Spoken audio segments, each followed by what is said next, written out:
Eh bien bonjour, j'espère que tout va bien pour vous. Alors dans cette vidéo, j'ai décidé de faire une aire de chasse.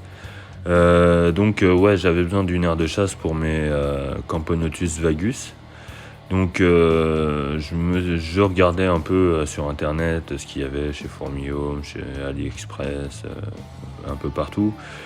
Ça me plaisait bien, mais bon, les tarifs, hein, quand on voit que là j'ai acheté pour, je crois, entre 20 et 25 euros de plexiglas. Donc il y a une feuille de 5 mm en 50 cm par 50 cm et deux feuilles de 3 mm, je crois, par, je sais plus, 25 par 50 cm, quoi. Donc voilà, 25 euros et vu que j'ai pas mal de chutes de bois et tout, je vais me servir de ça pour le fond. Voilà, quoi, vous allez voir ça un peu. Donc c'est pas un tuto, hein, comme d'hab, moi je fais pas de tuto, je vous montre en fait la fabrication en accéléré. Donc pour ceux qui sont bricoleurs, vous pouvez voir que c'est pas bien compliqué.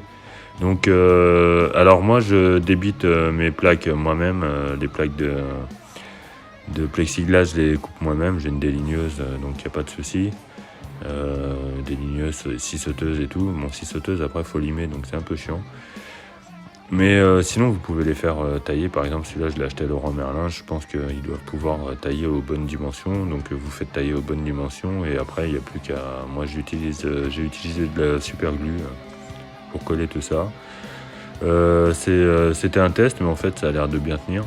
Donc j'avais testé sur des petites chutes, franchement ça tient bien. Donc vous pouvez voir pour le fond j'utilise une plaque de Novolam de Novopan en fait, qui est plaquée avec du Formica, donc c'est bien costaud. Et ça m'étonnerait qu'elle creuse, hein. Ça m'étonnerait qu'elles y arrivent. Elles peuvent toujours courir. Donc ça c'est pareil, je l'ai débité moi-même. Vous pouvez la faire couper sur place. En fait j'ai préféré prendre ça plutôt que du plâtre, parce que le plâtre ça a tendance à tacher et tout, que là le Formica, franchement un petit coup de nettoyage, ça se nettoie vite avec un coton-tige humide. Voilà, j'ai voulu tenter ça et maintenant que c'est en service, je me rends compte que ça peut être pas mal.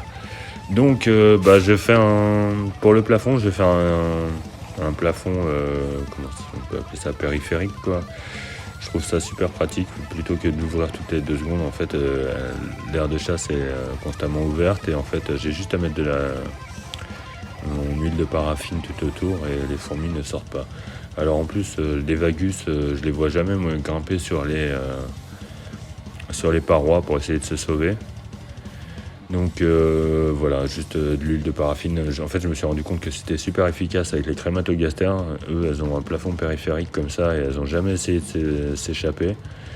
Donc les vagus qui montent pas, ou très rarement, ça devrait pas poser de problème.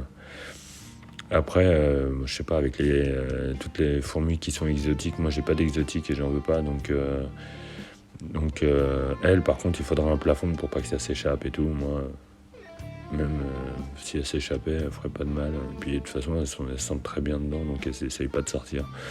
Donc voilà, hein, je vous ai montré un peu tout ça. J'ai rien expliqué du tout, du coup, vu que j'étais un peu bavard à parler d'autre chose.